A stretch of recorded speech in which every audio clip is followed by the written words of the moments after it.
Okay, let's paint a smooth gradient in acrylic. I'm using a piece of canvas board, canvas taped to a board for this demo. But you could be doing the same thing on any other surface, canvas or canvas board, whatever you like. I've applied a light coat of matte medium to the canvas. I find plain canvas is a bit too absorbent all on its own.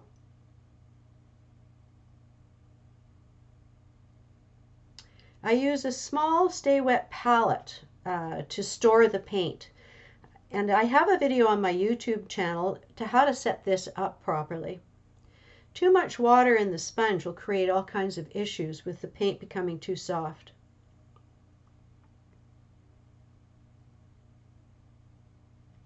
To beef the paint up and extend the drying time, I mix the dominant color with a gel.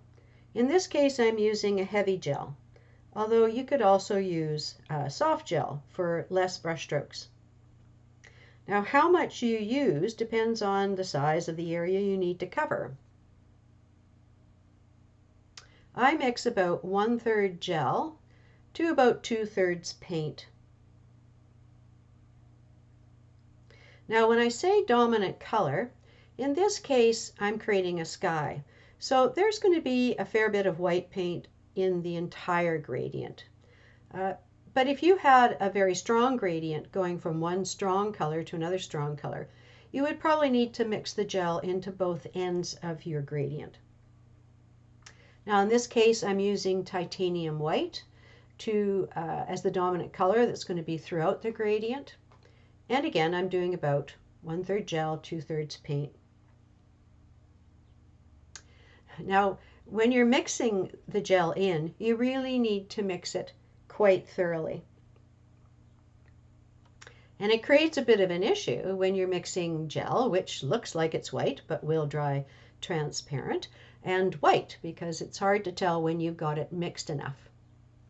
So really mix it in thoroughly. Take your time, use a palette knife, and get that mixture, that base mixture, really thoroughly mixed. I'm fast forwarding a bit here so you don't have to watch the incredibly slow process of mixing that up.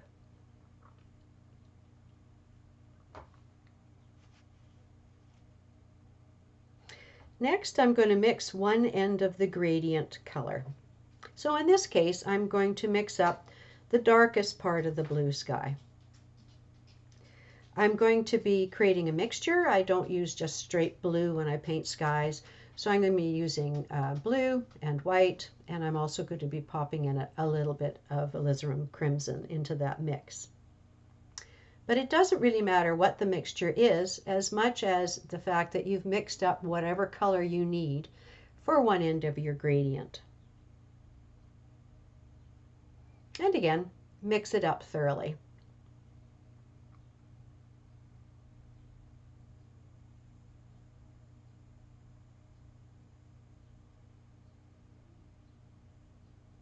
Now you can check the color, if you like, by just taking a little dab of it and putting it on your surface. And you can kind of tell whether or not it's going to be dark enough, or is it too light, or you can adjust the mixture at that point as much as you want.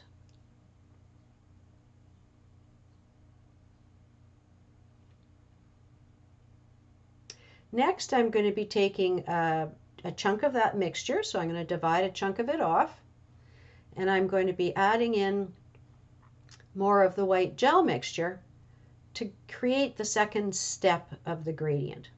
So the first one that I mixed was the first step. This is the second step. I want it to be a little bit different than the first one, but not too much. And again, depending on what the colors are in your gradient, you can adjust the color balance of this second step.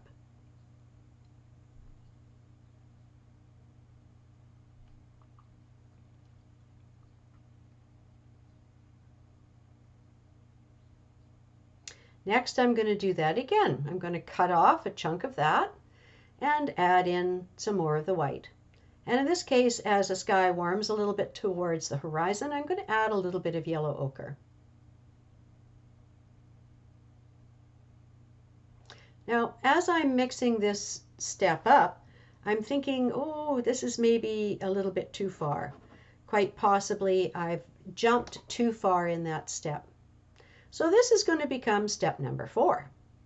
And I'm going to take a bit of it and a bit of step number 2, mix those together to create a new step 3. That looks a bit better. And then to create the final step, I'm just going to take a little bit of step 4, add some more white into it, and that's going to create my lightest step. Depending on how far down the canvas you've got to go, or how drastic it is from one end of the gradient to the other, you may need to create more steps than that or less.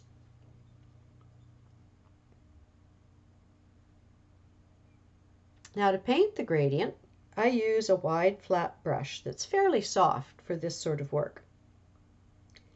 I take up a fair bit of paint and apply it to the canvas, keeping the brush quite horizontal to the surface. If you try to paint with it perpendicular to the surface, hold it upright, then you're going to be pushing through the paint to the canvas, and you're not going to get an even layer.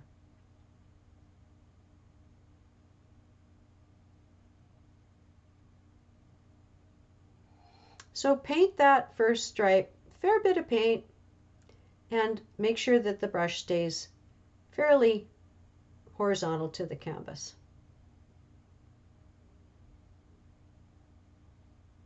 Now using a fair bit of paint will help it dry more slowly. Then I wipe the brush off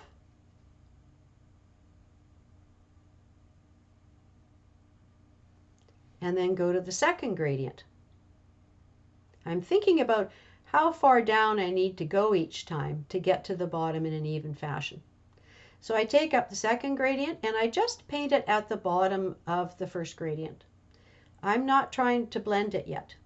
I am just applying the paint side by side with the previous gradient.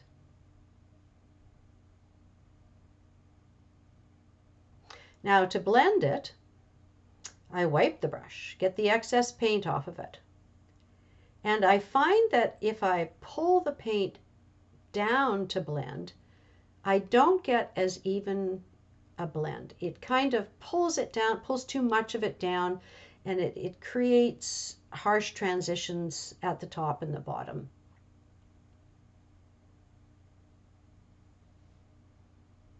So I'm just going to blend that out a little bit sideways, and then I'm going to show you my method. What I do is I brush upwards lightly.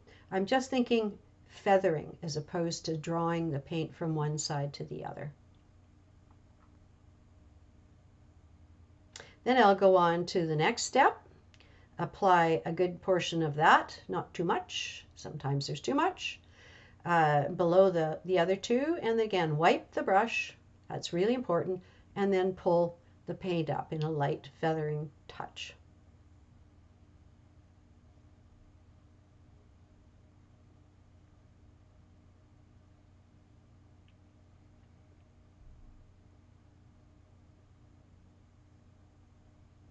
And you just keep going. So I paint the next step, wipe the brush, and feather it up. And it's really important to keep your brush clean by wiping it on a paper towel. Don't need to rinse it or anything else like that, but you just need to get that excess paint off so that when you blend it up, it's not going to bring too much up with it. Now, even with the gel, you can't dawdle too much. This is similar to painting a wash in watercolor. Once you start, you're committed. You just have to get it finished.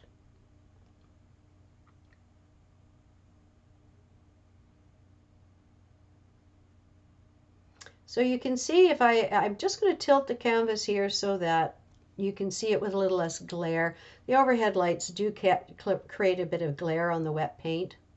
But you can see this is a fairly smooth transition. And if you're not a fan of brush strokes, you want to make it smoother, you still have plenty of time to go in here with your brush and just smooth it out a bit more. It's really an artistic choice how much you want it to be smooth, how impressionistic you like it, how much do you want brush strokes to show. It's all just your choice.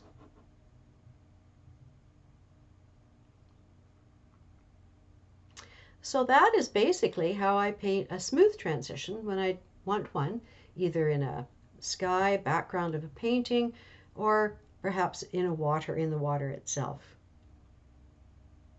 I hope you enjoyed this and find it of help in the future.